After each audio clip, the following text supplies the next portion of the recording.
Okay, well, thank you so much, Kevin, for doing this interview. And this is Kevin Shanks. First of all, can you tell me a little bit about yourself and how you got in this line of work? Okay, well, I grew up in a family that was in the computer business. My dad was an IBM systems engineer, and so I kind of fell into the industry. I began in the beginning of the PC era in around 1982 to 83. I got involved in networking of hardware and software systems. Then I was involved with doing networking, integration of systems, and then I got involved with doing graphics design and social media as this industry has evolved over the years. Okay, great. Okay. How long have you had your own company, and how have you expanded your services over the last, let's say, 10 years? Okay. Well, I started in 1983 with my first business, and I've had several different types of businesses as the industry has changed over the years in the technology field. In the last 10 years, my business has been more oriented to website design and social media, and development of sites for specific types of customers. For instance, people in the brick and mortar business, so to speak, and also ones in the service business. Okay, great. How do you stay in the know of what's going on with the social media?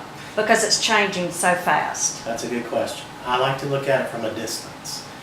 We are involved in it hands-on, but sometimes we have to sit back and look at all the outlets that are out there that are prime outlets for social media, your Instagram, Snapchats, Facebook, from a distance to see how they're changing and how they're fluctuating.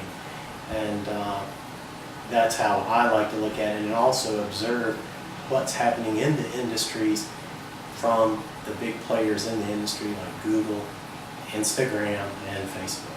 Wow, that's great. Good. Okay, within your clients' different industries, how has social media affected their business? Well, it's allowed them to market themselves with a minimal budget, especially startups where you have small companies. For instance, I have a jewelry company, a book author that is working on her own to develop her presence in the book world. So what we're finding is that they can do this on a very limited budget, and they can babysit this social media activity themselves for a period of time. Then they have to graduate to the next level to get someone to actually take care of this for them, because it becomes overwhelming. Right, I bet so. As you know, I have my mortgage company, and I have not been very active in the social media. So can you tell me what I need to do to become more involved with this area to get a greater presence out there? One of the key things is determining what your target market is, which is your basic marketing anyway.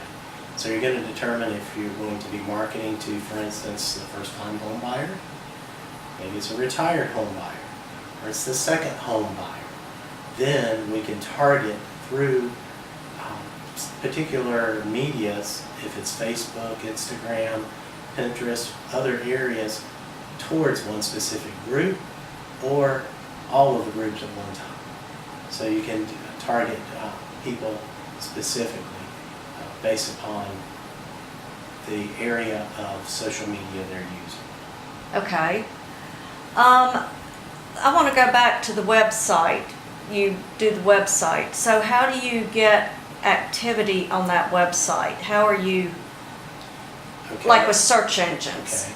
For instance, photographers and videographers, they're all the time posting images of, for example, of their shoot that day.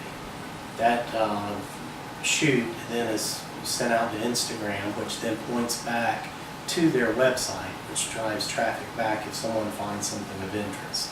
If there's a particular style of photography that this photographer is doing, if it's nature or model photography or corporate photography, then they can, oh, that's interesting, I want to go look at the rest of his site. He may be a good photographer for our application. Okay. And you've gotten into photography too, Yes. right? For instance, I'll give you a good example is the utilization of Instagram to reach out to folks needing headshots. Well, there's various markets out there for headshots. Well, I speak to realtors on Instagram for a particular market. We talk about real estate, how to promote your image or brand, so that this is one of the ways that we can use Instagram to drive traffic back to our website. So then we can get traffic and utilize that to reach markets in the local area, and it has proven effective. Oh, that's great. So where do you think social media is going? I would call it more of a social media news outlet. As we see now with the things that are happening, the one that stands out right now is the United flight with a passenger being removed from the plane against his will. That has affected things with United. And other ways is their Twitter. It's an instant news media. Before, we had to wait till the 6 o'clock news to get news. Now we're getting news instantly all day long. So that's the effect, is we're getting more information. The other effect is we are being tied to our mobile devices. And there was a news article about that on Sunday on 60 Minutes about how the social media is actually using algorithms to take us to our phones just like it's a slot machine. Oh. Interesting interview. So it's showing how people are addicted to it, but how advertisers are now seeing this is the prime media outlet to reach people, not the television.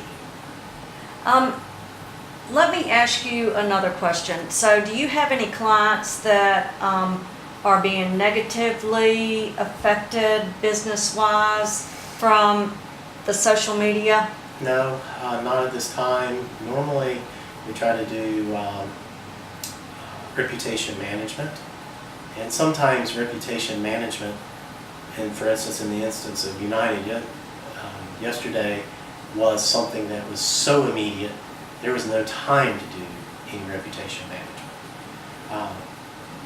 Most people that are using social media are being very cautious now as to what they say and post. And would you say that to Jesus is basically the law now? Or would you show that to Jesus? So that's how a lot of people are using their sites now in terms of social media. Right, yes, I agree with you. I have to continuously go on my Facebook and see what someone's posted, because sometimes it's like politics and religion, it's just, I don't know, you just gotta really monitor it because you don't know who's looking. One of the things that we found is social media is a great outlet to deliver good quality content. So if it's something related to the way your methods of doing something, the style of doing something, if it's the method in, for instance, in your mortgage company, this is the people we're working with, this is the type of company we are, you're portraying a good image and showing that you're a service-oriented company and you're trying to provide a service that's fast and a reasonable cost to the consumer, then you are portraying a positive image. So we want to do that all the time. We always want to utilize our social media for that. And sometimes there's room for humor and things of that sort. But we want to definitely deliver quality content to the end user. It's a how-to fix something, how to do something, how to back up your images from your camera. Sometimes we do a how-to. That we can share that. That helps our friend that has just bought a camera protect their images or their negative files, like our data files. Okay, yes, that makes sense. That is, like you say, just keeping that image out there, a good one. Exactly. Well, thank you so much for spending time on this interview. I appreciate it. Appreciate the opportunity.